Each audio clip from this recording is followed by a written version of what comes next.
Damian, let's pick up the conversation again. I am really interested in making sure that people understand what's happening, not just in the world, which is what they always ask about, but more particularly in financial markets, which they don't see as much. And then obviously in their portfolios, which is the conversation that I'm trying to have with clients all the time.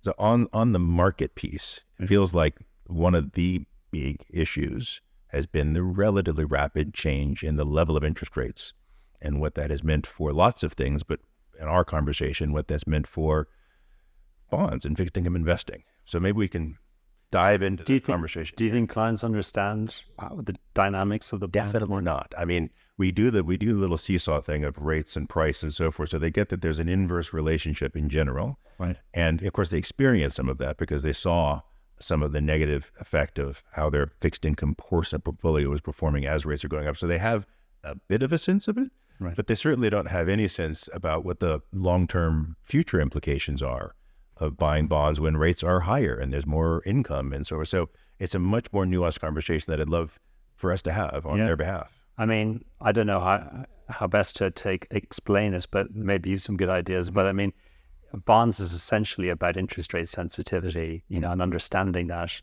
in sensitivity, so that when interest rates go up, bond markets go down, as they did in 2022, quite dramatically so.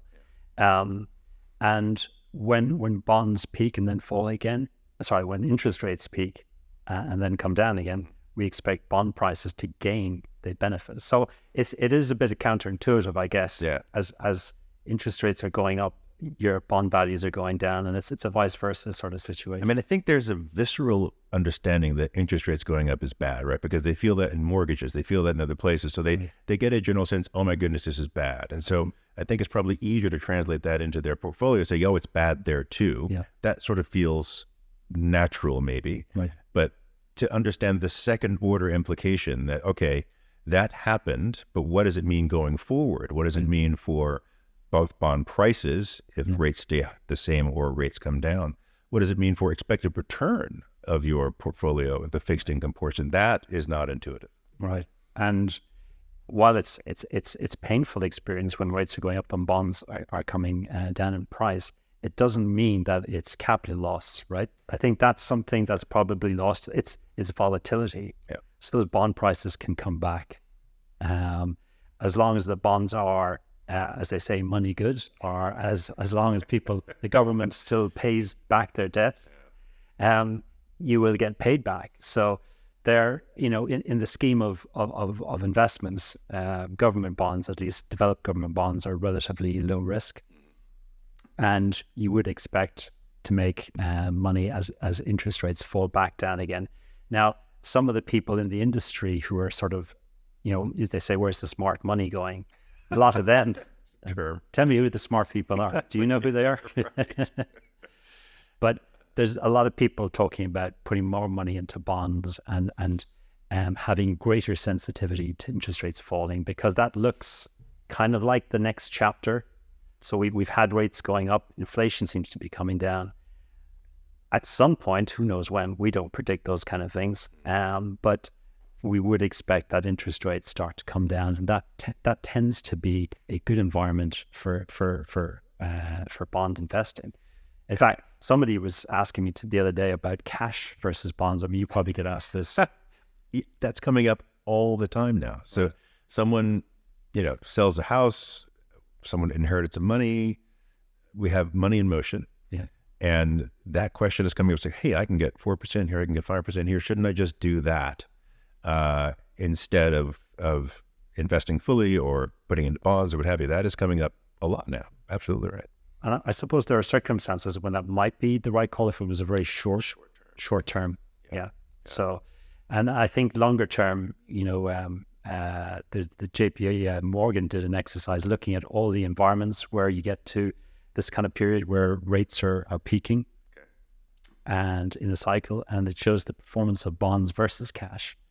And in all of these scenarios in the past, bonds beat cash. For me, this conversation is about timing, right? So if you take a short enough time period, you can find all sorts of episodic periods where you would have been better off in cash, where you actually had some rate on cash, which we haven't for a while, and you had mixed markets or down markets, whatever, but they're episodic.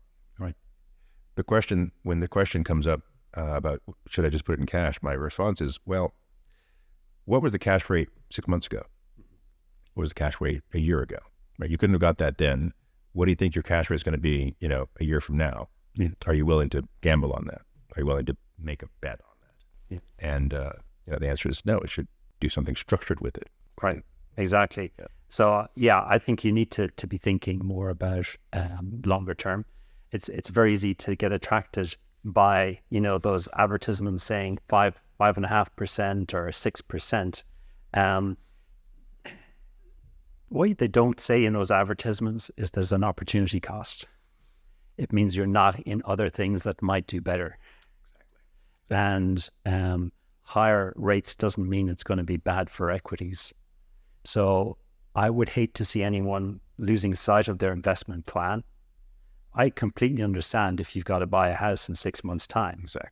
But for the longer term, if people are thinking 5 years out, wouldn't you think bonds make a bit more sense? Because over that time frame, as I mentioned, interest rates are likely to pull back, and you're likely to see some benefit from it. I literally have just thought about this sitting here talking to you about it. I would love for us to see or create or something, a chart that shows the volatility of cash rates, which can change overnight, and the volatility of expected return, which does move around, but not nearly as much, right?